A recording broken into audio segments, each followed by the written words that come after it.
Hello friends, नमस्कार। कैसे हैं आप लोग। मैं सुखवीर सिंह आप सभी का स्वागत करता हूं अपने इस गोल्डन एरा एजुकेशन के यूट्यूब चैनल पे। फ्रेंड्स, हमारी इस टेस्ट सीरीज में आज का जो हमारा नया टॉपिक है वो वैदिक एरा है। इसमें हम देखेंगे कि कौन से क्वेश्चन आए हैं और कौन से क्वेश्चन आने की संभावना है। आप फ्रेंड्स हमारी इस सीरीज को ऐसे ही पसंद करते रहिएगा, शेयर कीजिएगा, लाइक कीजिएगा और सब्सक्राइब भी जरूर कीजिएगा। अगर कोई इम्प्रूव हो तो आप वो भी बताइए कि कमेंट्स में कि ऐसा नहीं ऐसा करना चाहिए। तो फ्रेंड्स, हम शुरुआत करते हैं अपने आज के इस सीरीज की। पहला क्वेश्चन हमारा ये रहा, सबसे पुराना वेद कौन सा है। सबसे पुराना वेद कौन सा है। तो हमारे जो विकल्प हैं वो सामवेद, यजुर्वेद, ऋग्वेद और अथर्ववेद। क्लियर फ्रेंड्स, सामवेद, यजुर्वेद, ऋग्वेद और अथर्ववेद। तो जिसका राइट आंसर होगा फ्रेंड्स वो होगा ऋग्वेद। ऋग्वेद फ्रेंड्स सबसे पुराना वेद है। प्रारंभ में 3 वेदों की रचना हुई थी जिन्हें त्रैवेद कहा गया। इसमें कौन कौन से शामिल थे, सामवेद, यजुर्वेद और ऋग्वेद। इन वेदों को त्रैवेद कहा गया, ठीक। और बाद का जो वेद था वो अथर्ववेद, जो सबसे बाद में रचित किया गया, जिससे उसे अथर्ववेद कहा गया। और सबसे प्राचीन वेद जो है वो ऋग्वेद है। Clear friends. इसके बाद हमारा जो नेक्स्ट क्वेश्चन आता है वो है कि वेदों की संख्या कितनी थी। क्योंकि फ्रेंड्स जो वनडे के जो क्वेश्चन आते हैं उसमें इसी टाइप के क्वेश्चन बनते हैं, तो ज्यादा डीपली जाने की और जो बेसिक सवाल होते हैं कभी कभी यहीं से पूछ लिया जाता है। तो वेदों की संख्या कितनी है। बहुत सारे ऐसे लोग हैं जिन्हें नहीं पता कि वेद कितने हैं और कौन कौन से हैं, ठीक है ना फ्रेंड्स। क्योंकि वैदिक एरा को, वैदिक काल को, आर्यों को समझने के लिए हमें, वैदिक सभ्यता को समझने के लिए हमें वेदों को समझना पड़ता है। और वैदिक सभ्यता से जितने भी क्वेश्चन बनते हैं ना, जो जानकारी मिलती है ना, वो हमें वेदों से मिलती है। तो वेद हमारे लिए बहुत ही इंपॉर्टेंट है। तो उन्हीं को हम समझते हैं और उन्हीं वेदों से क्या क्वेश्चन बनते हैं, क्या क्या चीजें दी गई हैं वेदों में, उस चीज को हम समझते हैं। तो फ्रेंड्स, हमारा जो क्वेश्चन है कि वेदों की संख्या कितनी है। विकल्प दिए हैं 1, 2, 3 या 4।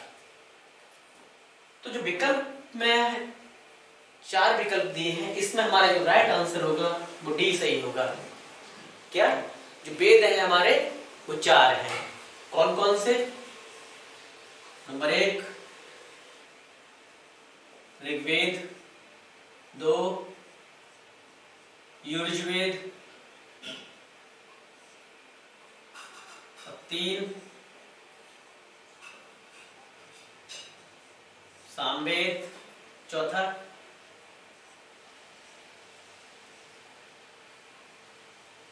अथर्ववेद। Clear clear. तो ये हमारे क्या रहे, 4 वेद रहे। नेक्स्ट क्वेश्चन हम देखते हैं, गायत्री मंत्र का उल्लेख किस वेद में है। गायत्री मंत्र का उल्लेख किस वेद में है। फ्रेंड्स, ये बहुत ही अच्छा क्वेश्चन है और कई बार आया है। यहाँ तक कि पीसीएस, टीजीटी, पीजीटी में भी ये क्वेश्चन आया है कि गायत्री मंत्र जिसे हम पढ़ते हैं ओम भूर्भुवस्सुवः तत्सवितुर्वरेण्यं भर्गो देवस्य धीमहि, ये जो मंत्र है इसका उल्लेख किस वेद में मिलता है। तो विकल्प हमारे देखिए, यजुर्वेद, ऋग्वेद, सामवेद, अथर्ववेद। तो जो इसका राइट आंसर होगा फ्रेंड्स, राइट आंसर होगा बी सही। गायत्री मंत्र का उल्लेख जो है वो ऋग्वेद में मिलता है। क्लियर। गायत्री मंत्र का उल्लेख ऋग्वेद में मिलता है। यजुर्वेद में यज्ञों का उल्लेख मिलता है। सामवेद में गायन शैली का उल्लेख मिलता है। गायन का जो संबंध है वो सामवेद से लिया गया है। और जो तंत्र, मंत्र, जादू, टोना, वशीकरण, इसके जो उल्लेख मिलते हैं वो हमें अथर्ववेद से मिलते हैं। जो मंत्र है, मंत्रों का उल्लेख हमें ऋग्वेद से मिलता है। Clear friends. तो जो इसका राइट आंसर सही होगा वो क्या होगा, बी, ऋग्वेद। नेक्स्ट क्वेश्चन हम देखते हैं, ये रहा, वैदिक काल में लोगों ने धातुओं का प्रयोग किया, उसमें से कौन सा पहला धातु है। क्लियर। वैदिक काल में लोगों ने धातुओं का प्रयोग किया, उसमें से पहला कौन सा धातु है? तो जो विकल्प है फ्रेंड्स इसके, सोना, लोहा, चांदी और तांबा। क्लियर? तो जिसका राइट आंसर होगा तांबा का। Clear friends? हालांकि जो हम इंडस वैली को देखते हैं तो यहाँ पर हमने सोने का प्रयोग देखा था, चांदी के आभूषणों का प्रयोग देखा था, लेकिन सिंधु घाटी सभ्यता में हमने लोहे का प्रयोग नहीं देखा था। और लोहे का प्रयोग भी वैदिक काल में होने लगा था, क्योंकि जो वैदिक काल है इसका जो टाइम पीरियड है 1500 बीसी से लेके 600 बीसी। क्लियर?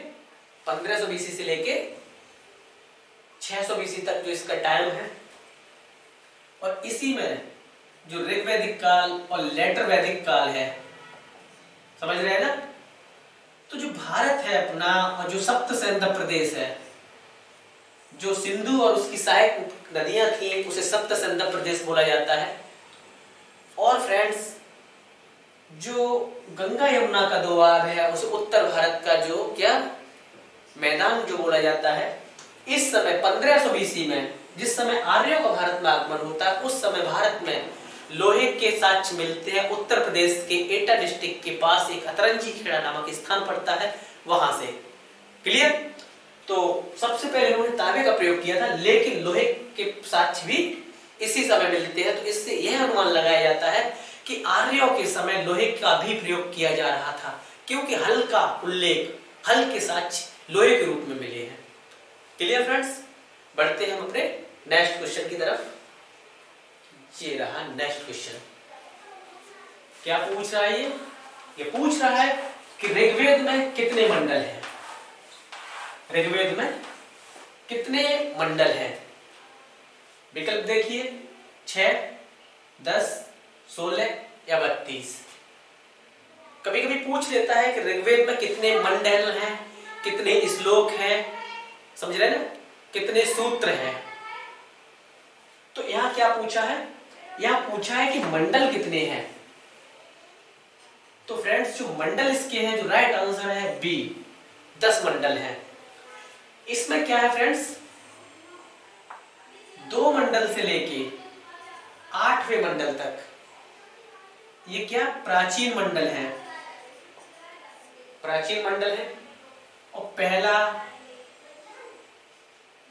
9, 10 ये मंडल जो है वो बाद में जोड़े गए हैं। क्या? ये मंडल बाद में जोड़े गए हैं। पहले जो शुरुआत के 7 मंडल हैं, 7-8 जो मंडल है, उन्हें वंश मंडल के नाम से जाना जाता है, कि जैसे उन्हें किसी एक व्यक्ति के वंश ने लिखे। जैसे पहला मंडल ऋषि दीर्घतमा ने लिखा, समझ रहे हैं ना। विश्वामित्र ने तीसरा मंडल लिखा, समझ रहे हैं ना।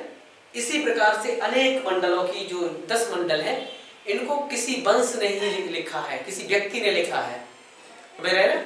तो टोटल मंडल कितने हैं? 10। और प्राचीन मंडल कितने हैं? 2 से लेकर 7-8 मंडल ये प्राचीन है। और ये 1, 9, 10 ये मंडल कैसे हैं? नए मंडल है, इन्हें बाद में जोड़ा गया था। Clear friends? देखते हैं अपना नेक्स्ट क्वेश्चन। ये रहा आपकी स्क्रीन पे। तमसोमा ज्योतिर्गमय, अस्तोमा सद्गमय, तमसोमा ज्योतिर्गमय, यानी हमें अंधेरे से प्रकाश तक ले जाएं। यह किस उपनिषद से लिया गया है? यह किस उपनिषद से लिया गया है? बहुत ही अच्छा क्वेश्चन है फ्रेंड्स, और आ सकता है, अभी तक आया नहीं लेकिन आ सकता है। क्लियर? तो इसका विकल्प देखते हैं, चंडोग, बृहदारण्यक, मांडुक्य उपनिषद या मृतका उपनिषद से।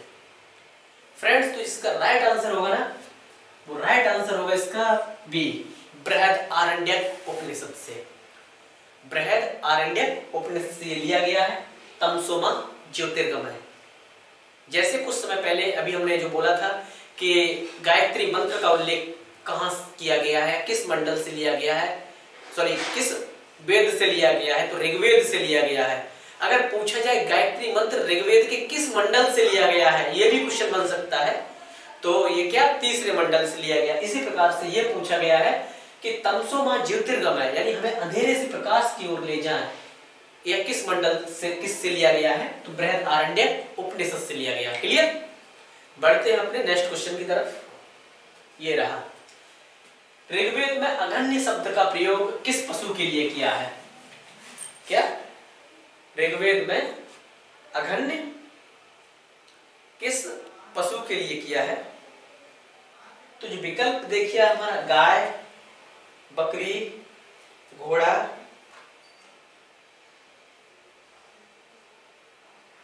गाय, बकरी, घोड़ा, हाथी। क्लियर? तो फ्रेंड्स, इसका जो राइट आंसर होगा वो ए होगा। क्लियर? इसका राइट आंसर क्या होगा? ए होगा। क्लियर? गाय को अगन्य कहा गया। अगन्य का मतलब है कि जिस पशु को न मारा जाए। क्लियर? अगन्य का मतलब, अगन्य का मतलब जिस पशु को ना मारा जाए, यानी ये आर्यों का सबसे पवित्र पशु था, पवित्र पशु था, और इसी को इन्होंने अगन्य कहा है। इसी को इन्होंने अगन्य कहा है। क्लियर? बढ़ते हैं अपने नेक्स्ट क्वेश्चन की तरफ। नेक्स्ट क्वेश्चन क्या है हमारा? वैदिक युग में यम किसे कहा जाता था? वैदिक युग में यम किसे कहा जाता था? यम किसे कहा जाता था? तो इसका जो राइट आंसर होगा, जो विकल्प होंगे, यानी गेहूं, चावल, मक्का, जौ। गेहूं, चावल, मक्का और जौ। तो फ्रेंड्स, इसका जो राइट आंसर होगा वो क्या होगा? इसका जो राइट आंसर होगा वो होगा जौ। क्लियर? इसका जो राइट आंसर होगा वो जौ होगा। इसका जो राइट आंसर होगा वो प्रयोग जौ के रूप में किया गया है। बढ़ते हैं अपने नेक्स्ट क्वेश्चन की तरफ।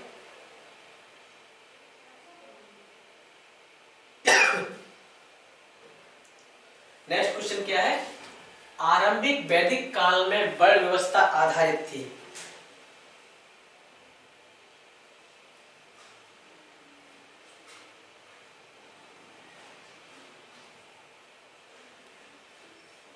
आरंभिक वैदिक काल में वर्ण व्यवस्था आधारित थी, यानी प्रतिभा पर, शिक्षा पर, व्यवसाय पर और जन्म पर। क्लियर? तो जो इसका राइट आंसर होगा फ्रेंड्स वो होगा व्यवसाय पर। क्या होगा? व्यवसाय पर।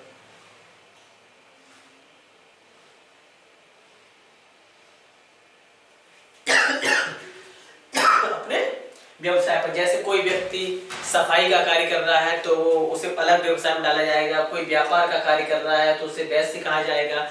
एक ही परिवार में अगर कोई व्यक्ति अलग अलग कार्य कर रहा है अपने, समझ रहे हैं ना? एक ही परिवार में अगर कोई व्यक्ति, जैसे किसी परिवार में 5 लोग हैं और वो 5 लोग अलग अलग कार्य कर रहे हैं तो उन्हें अलग अलग वर्ण में डाला जाएगा। तो वह वंशानुगत नहीं थी। ये बड़ी व्यवस्था थी, वो वंशानुगत नहीं थी, यानी कार्य पर आधारित थी, व्यवसाय पर आधारित थी। ठीक है ना?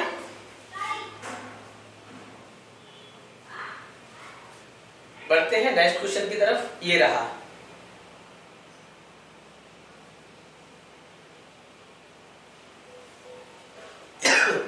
आर्य सभ्यता में मनुष्य के जीवन के आयु के अवरोही क्रमानुसार कौन सा होगा? क्लियर? देखिए विकल्प देखिए, ए, बी, सी। ए में दे रहा है वानप्रस्थ, ए में दे रहा है वानप्रस्थ, सन्यासी, ब्रह्मचर्य, वानप्रस्थ, सन्यासी, ब्रह्मचर्य या गृहस्थ। बी में दे रहा है ब्रह्मस्थ यानी ब्रह्मचर्य, वानप्रस्थ, संन्यास और क्या,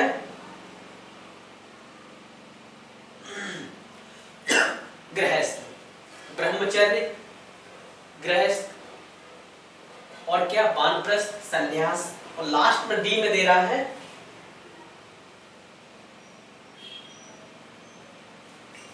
गृहस्थ, ब्रह्मचर्य और क्या, संन्यास।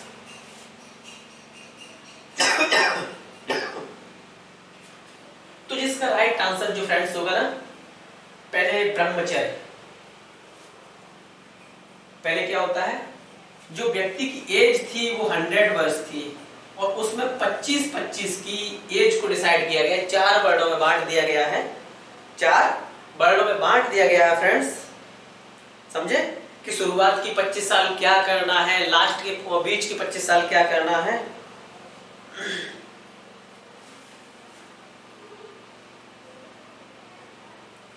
तो लास्ट के 25 साल क्या करना है, कब शादी करना है, कब पढ़ाई करना है, कब गृह त्यागना है, कब संन्यास लेना है, कब बच्चे पैदा करने हैं। तो जिसका राइट आंसर होगा वो ब्रह्मस्थ होगा, ब्रह्मचर्य होगा, फिर गृह बसाना है, फिर उसके बाद गृह नॉलेज लेनी है और उसके बाद क्या करना है, संन्यास ले लेना है घर से। ठीक है ना। नेक्स्ट क्वेश्चन हम देख रहे हैं, ये रहा, वेदांगों की संख्या कितनी है। वेदांगों की संख्या कितनी है, जो वेद है वेदों के अंग कितने हैं, तो 4, 6, 10 या 16। तो फ्रेंड्स जो इसका राइट आंसर है ना, वो राइट आंसर होगा बी। जो हमारे वेदांग है 6, वेदों के अंग 6 है, जैसे शिक्षा, शिक्षा, कल्प, व्याकरण,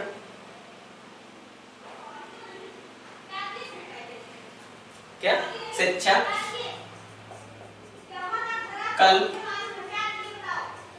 व्याकरण, निरुक्त, छंद। समझ रहे हैं। इस तरह से क्या है, वेदांगों की संख्या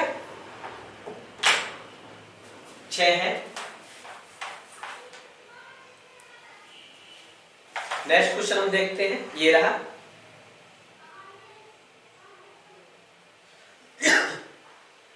सत्यमेव जयते कहां से लिया गया है। विकल्प देखिए,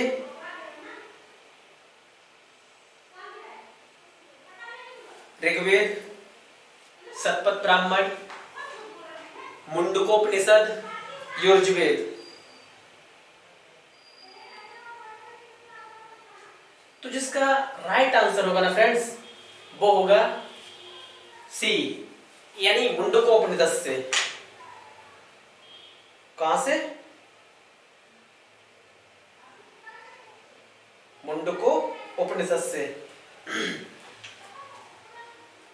सत्यमेव जयते कहां से लिया गया है, मुंडकोपनिषद से। इसमें क्या है, जो वेद है इनकी और जो यज्ञ है, यज्ञ परंपरा जो थी, इसका विरोध किया गया है। इसमें कहा कि यज्ञ जो है वो टूटी नौका के समान है। ये उल्लेख कहां से, मुंडकोपनिषद से। बढ़ते हैं अपने नेक्स्ट क्वेश्चन की तरफ।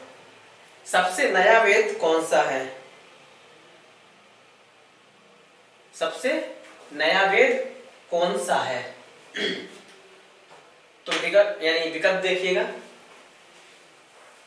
ऋग्वेद, अथर्ववेद, यजुर्वेद, सामवेद।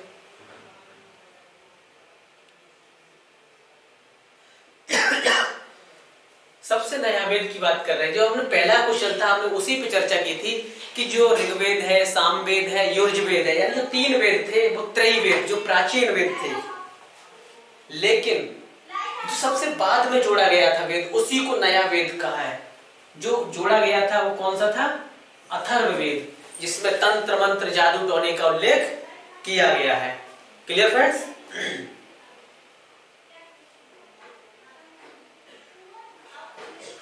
बढ़ते हैं अपने नेक्स्ट क्वेश्चन की तरफ। वैदिक काल में राजा जनता से जो कर वसूलता था, उस कर को किस नाम से जाना जाता है? यानी वैदिक काल में राजा जिस कर को वसूलता था पब्लिक से, जनता से, उस कर को क्या बोला जाता था? तो उस कर को फ्रेंड्स देखते हैं, जजिया कर क्या बोला जाता था, या लगान या वली या कर?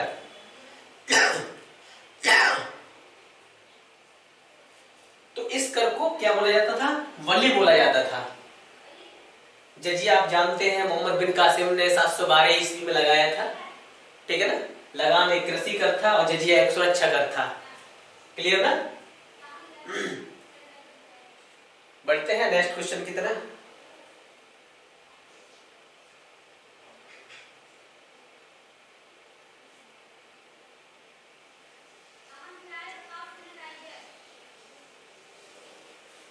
ऋग्वेद में कुल कितनी ऋचाओं का उल्लेख किया गया है? क्या ऋग्वेद में मंत्र कितने हैं? 9662, 10462, 8762, ये 462। ये बहुत ही अच्छा क्वेश्चन है फ्रेंड्स, और आया भी है कि ऋग्वेद में कितने मंत्र हैं। श्लोक भी पूछा है, पार्ट भी पूछा है कि कितने भाग हैं, 10 मंडल हैं, और जो मंत्र हैं 10,462 मंत्र हैं, ठीक है ना। अगर श्लोक पूछ लिए जाए, श्लोक पूछ लिए जाए तो 1028 श्लोक मिलते हैं इसमें। क्लियर? बढ़ते हैं फ्रेंड्स नेक्स्ट क्वेश्चन की तरफ। ये रहा, यजुर्वेद में किसका उल्लेख है? यजुर्वेद में किसका उल्लेख है? क्या मंत्र का उल्लेख मिलता है? क्या कर्मकांड का उल्लेख मिलता है? क्या आयुर्वेद का उल्लेख मिलता है? या संगीत का उल्लेख मिलता है? तो फ्रेंड्स जो इसका राइट आंसर होगा ना, वो हमारा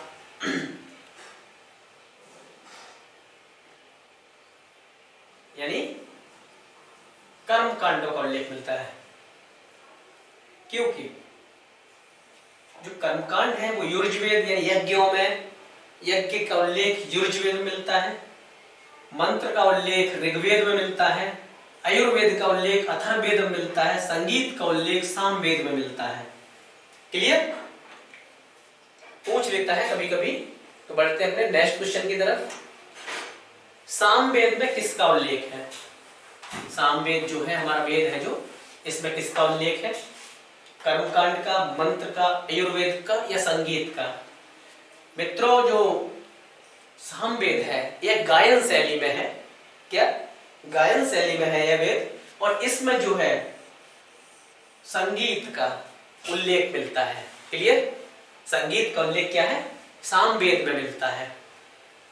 आयुर्वेद का आप जानते हैं अथर्ववेद में मिलता है, मंत्र का उल्लेख आप जानते हैं ऋग्वेद में मिलता है, और कर्म कांडों का उल्लेख आप जानते हैं यजुर्वेद में मिलता है। क्लियर? बढ़ते हैं नेक्स्ट क्वेश्चन की तरफ। ये रहा, ऋग्वेद में किसका उल्लेख है? ये क्वेश्चन हमने फ्रेंड्स एक सीरीज से सेट की है कि कौन से वेद में किसका उल्लेख मिलता है, तो वही क्वेश्चन है ये। यहाँ ऋग्वेद में पूछा है कि ऋग्वेद में किसका उल्लेख है? आयुर्वेद का, मंत्र का, संगीत का या योग का? ऋग्वेद में फ्रेंड्स जो उल्लेख मिलता है वो मंत्रों का उल्लेख है, कि आप जानते हैं 10,462 जो मंत्र हैं वो ऋग्वेद से लिए गए हैं, और ऋग्वेद के ही कुछ मंत्र आयुर्वेद इसमें अथर्व उसमें सामवेद में है और यजुर्वेद में है। ऋग्वेद जो है वो गायन शैली में है, समझ रहे हैं ना? क्लियर? बढ़ते हैं नेक्स्ट क्वेश्चन की तरफ। ये रहा, सामवेद में किसका उल्लेख है? ये शायद क्वेश्चन रिपीट हो रहा है, जान लीजिए, कोई बात नहीं। सामवेद में फ्रेंड्स हमारे संगीत का उल्लेख है। क्लियर? नेक्स्ट क्वेश्चन देखिए,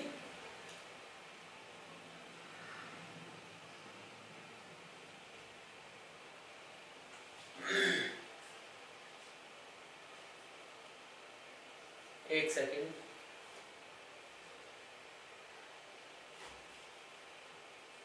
जो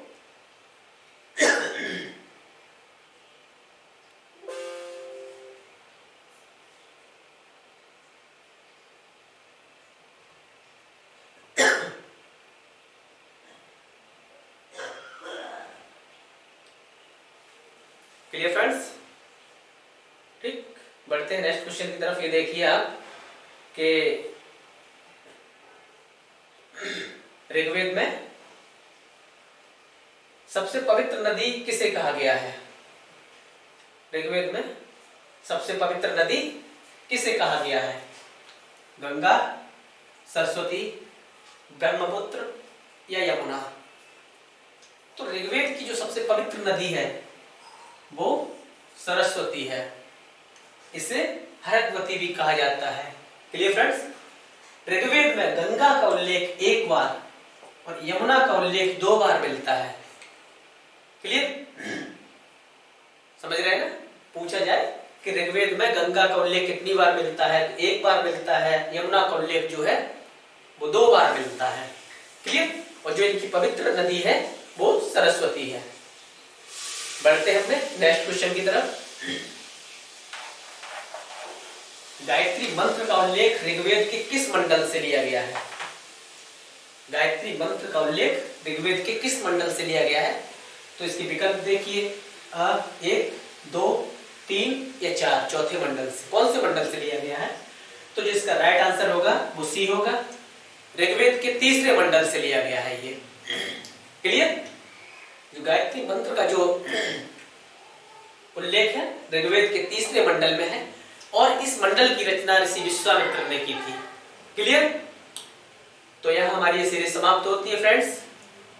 उम्मीद करते हैं कि हमारी ये सीरीज पसंद आ रही है और आप इसी तरह लाइक करिए, शेयर कीजिएगा और आप कमेंट्स कर सकते हैं अच्छे के लिए भी, और कोई इम्प्रूव हो उसके लिए भी, कोई सजेशन हो उसके लिए भी आप हमसे जुड़े रहिएगा और ऐसे ही अपना लाभ करते रहिएगा। मिलते हैं फ्रेंड्स कल फिर एक नए टॉपिक के साथ। तब तक के लिए नमस्कार, बाय बाय।